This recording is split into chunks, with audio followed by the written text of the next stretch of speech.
On va passer à la prochaine intervention. C'est une parole d'expert avec Naxicap Partner qui va évoquer dans un instant un sujet qui vous est cher. Tu peux déjà monter, on peut déjà applaudir. On peut applaudir Johanna Thirbach. Johanna, c'est quand tu veux, c'est à toi. Bon, eh bien, merci déjà de m'accueillir aujourd'hui. Je vais vous expliquer un peu ce qu'on fait chez Naxicap et sous le prisme des investisseurs, comment est-ce que l'on valorise une entreprise qui a mis en place une démarche RSE. Donc, pour des investisseurs, vous voyez le petit acronyme ESG. Je ne sais pas si vous êtes familier avec cet acronyme, peut-être par levée de main dans la salle. Qui connaît l'ESG, qui a déjà entendu parler de l'ESG? Quelques personnes, oui, voilà, c'est pas la majorité. C'est très simple. L'ESG, c'est la RSE, mais côté financier. ESG pour environnement, social, gouvernance. C'est le prisme investisseur qui vont regarder d'abord les risques. Je mets ça là. Les risques, mais c'est exactement la même chose. On va parler d'ESG, je vais parler de RSE, on va parler maintenant beaucoup plus de durabilité. D'abord, Naxicap. Voilà, présentation. Donc Naxicap, les couleurs sont spéciales. C'était pas ma charte, bon, c'est pas grave. Donc Naxicap Partners, c'est une société de gestion. On investit donc en capital investissement. C'est une société qui a plus de 6 milliards, près de 7 milliards d'encours sous gestion, c'est-à-dire que nos clients nous font confiance pour investir leurs fonds qu'on va donc placer dans des entreprises. One Direct et le groupe Incept fait partie de notre portefeuille d'investissement. Naxicap Partners, donc on investit en tant qu'actionnaire majoritaire. On est une société de gestion qui est un peu spéciale dans le sens où beaucoup de nos confrères sont uniquement basés en région parisienne. Nous, on a fait le choix de garder des bureaux en région. Donc on a 6 bureaux. En plus de Paris, il y a également Nantes, Toulouse, Lyon. Et Francfort et également, nous sommes implantés également à Zurich. Donc on a 2 activités principales d'investissement qui sont dans des tailles d'entreprises, ce qu'on appelle mid-cap, c'est-à-dire des entreprises qui vont être valorisées entre 50 et 500 millions d'euros, et des plus petites entreprises, des PME en small cap, qui vont être valorisées entre 10 et 60 millions d'euros. Donc, Naxicap Partners, comme je le disais, c'est une société du private equity, donc du capital investissement en français, qui va regarder 2 choses quand on va investir, enfin plusieurs choses, mais principalement 2 effets pour valoriser une entreprise. On va regarder ses résultats, et la création de valeur va être issue des résultats et aussi du multiple. Le multiple, c'est la façon dont on valorise la stratégie, le positionnement de l'entreprise. C'est pas forcément indiqué sur mes slides, mais je vous fais des petites apartés comme ça. Donc on a le résultat, le multiple et la dette. Bon, la dette, c'est un peu le 3e pilier dont je vais pas vous parler aujourd'hui. Ces 2 leviers, résultat et multiple, vont être impactés par la mise en place d'une stratégie RSE pour une entreprise. L'ESG, donc vous voyez là, je vous ai mis quelques coupures de presse qui montrent la montée et l'importance de ces sujets dans les prises de décision des investisseurs. Donc ça, ce sont des coupures de 2022-2023. L'ESG, priorité stratégique et levier de création de valeur pour les gérants du capital investissement. On va parler de réglementation aussi, la taxonomie verte européenne, les critères ESG omniprésents dans la finance d'entreprise, le S de ESG, un critère de performance pour les sociétés de gestion, les investisseurs en capital mis sur l'ESG. Donc, au cas où vous n'auriez pas encore bien saisi, c'est un sujet qui, depuis déjà plusieurs années, est de plus en plus important dans le monde de la finance, vraiment de ce qu'on appelle l'économie réelle. Toutes les entreprises qui ne sont pas cotées en bourse, in fine. Donc moi, ça fait 10 ans même 13 ans maintenant que je travaille dans cet univers du capital investissement. Et j'ai vu une vraie prise de conscience de la part des investisseurs parce que l'intégration de la RSE, de la durabilité va avoir, comme je vous le disais, un effet soit sur le résultat, donc le chiffre d'affaires de l'entreprise, soit sur la façon dont l'entreprise est valorisée, donc sur le multiple. Et les facteurs de création de valeur qui sont les plus récurrents sont la maîtrise des risques, et je vais vous donner des exemples au fur et à mesure, la conformité, la maîtrise des coûts et les économies qui peuvent être réalisées. Alors, on ne voit pas très bien, mais c'est innovation des business models, transformation des modèles d'affaires, et bien sûr tout ce qui est valeur et apport qualitatif dans la marque employeur, dans l'attractivité et dans la rétention. Sur le facteur de maîtrise des risques, on va avoir, d'un point de vue financier, d'investisseur, un regard très important sur est-ce que l'entreprise est en maîtrise de ses risques, est-ce qu'elle a bien identifié tous les facteurs dans son écosystème, que ce soit des facteurs environnementaux, sociaux, gouvernance, éthiques, qui peuvent venir impacter son activité. Donc on va à la fois regarder des risques de réputation, mais également les risques potentiels physiques, donc l'impact que les risques physiques, donc quand on parle de changement climatique, les hausses de température, les inondations, les événements climatiques extrêmes au global, comment est-ce que l'entreprise est préparée pour faire face à ces risques? Et ça va venir donc impacter le multiple, mais aussi en cas de survenance du risque, et que s'il y a disruption dans l'activité de l'entreprise, ça va venir impacter son résultat. Sur la conformité. Alors, je refais une aparté. On a parlé juste précédemment sur la table ronde de la DPEF, la déclaration de performance extra-financière, pour ceux qui ont bien suivi, qui est une obligation française qui effectivement a été issue de plusieurs réglementations précédentes. En France, en fait, ça fait depuis 2001 que les entreprises cotées ont des obligations de reporting extra-financier avec la loi NRE. Ça a évolué, ça a été réintégré au niveau européen parce qu'ils ont trouvé ça génial dans le cadre de la NFRD. Et demain, donc en fait, pour répondre à une des questions, en fait, l'obligation de reporting extra-financier pour les entreprises non cotées, elle va arriver en 2025 avec la CSRD, qui est une nouvelle réglementation européenne qui demande aux entreprises non cotées de plus de 250 salariés et de plus de 40 millions d'euros de chiffre d'affaires ou 20 millions d'euros de bilan de publier chaque année un reporting sur l'intégration des enjeux de durabilité. Et là, ça va permettre de standardiser les informations, de normer un peu la façon dont les entreprises communiquent sur la matérialité des enjeux, sur leur impact sur le développement durable. Et la conformité réglementaire est un enjeu très important et particulièrement prégnant ces dernières années, puisqu'on a fait face à un renforcement de ces obligations. La CSRD pour les entreprises dans lesquelles nous investissons, et pour les sociétés d'investissement comme nous, la SFDR, forcément un autre acronyme. CSRD, ça veut dire Corporate Sustainability Reporting Directive. Donc vous pourrez regarder, mais donc cette réglementation va arriver très rapidement, en 2025. Donc c'est l'exercice de reporting au titre de 2025, donc il faudra publier en 2026 et être en mesure de répondre à toutes les demandes assez bien normées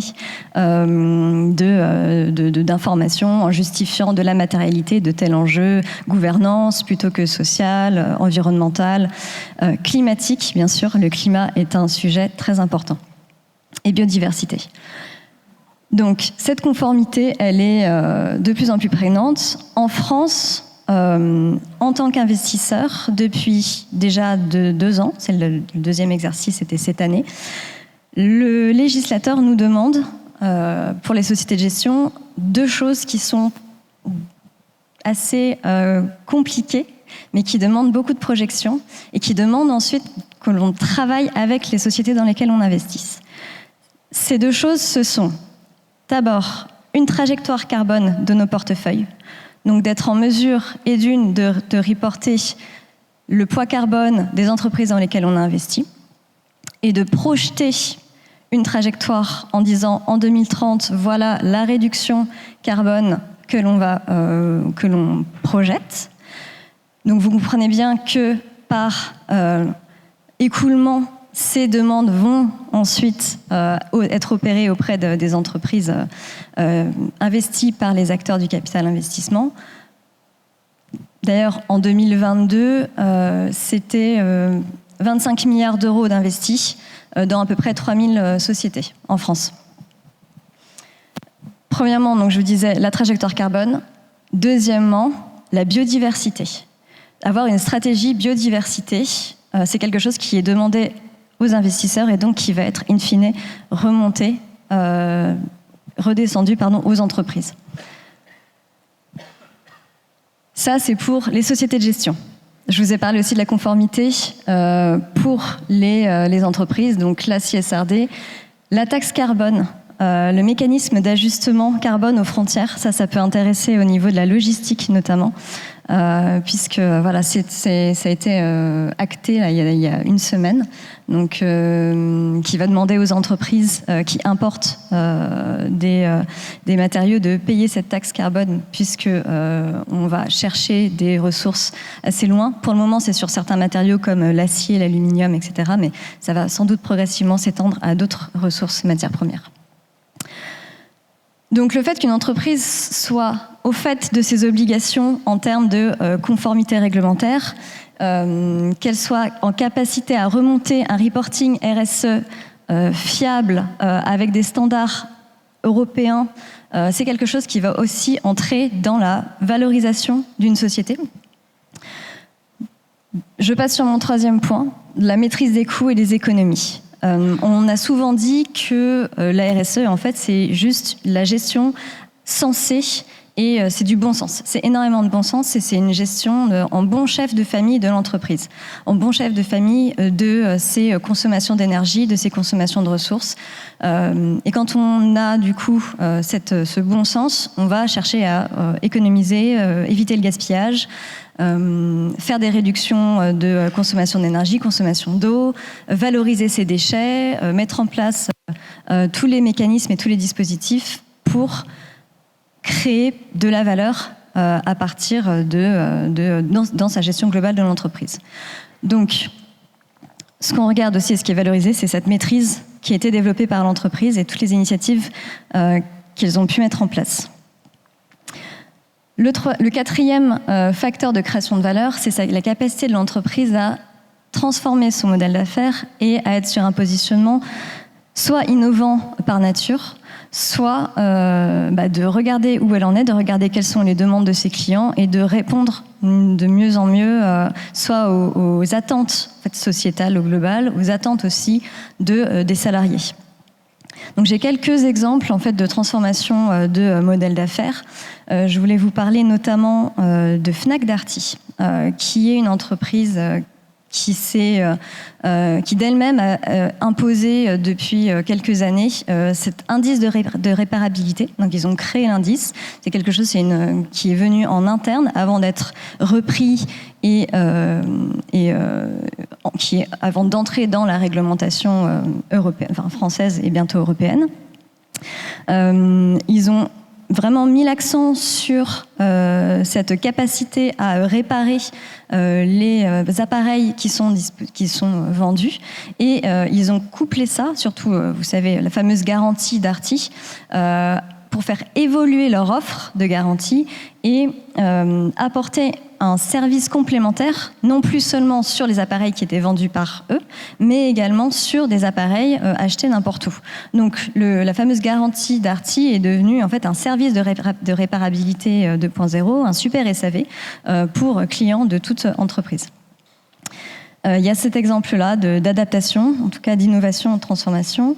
Je voulais vous parler aussi de la Camif, qui est donc une entreprise françaises qui étaient, on va dire, économiquement dans une situation assez mauvaise il y a à peu près une vingtaine d'années. Et puis elle a été reprise par Emery Jacquia, qui a décidé d'en faire un modèle vraiment d'entreprise sociétale tournée vers la France, donc développement de chaînes de valeur vraiment françaises, économie, source d'approvisionnement locale. Il en a fait une entreprise à mission avec une gouvernance ouverte et partagée avec les salariés et revalorisation des salaires. Ils ont fait des choix stratégiques très forts, par exemple le refus de faire le Black Friday. Sachant que le Black Friday, ça peut très vite représenter énormément de ventes sur une seule journée. Ils ont dit non, ce n'est pas une démarche qui est responsable. Donc, ça ne va pas dans notre mission d'entreprise.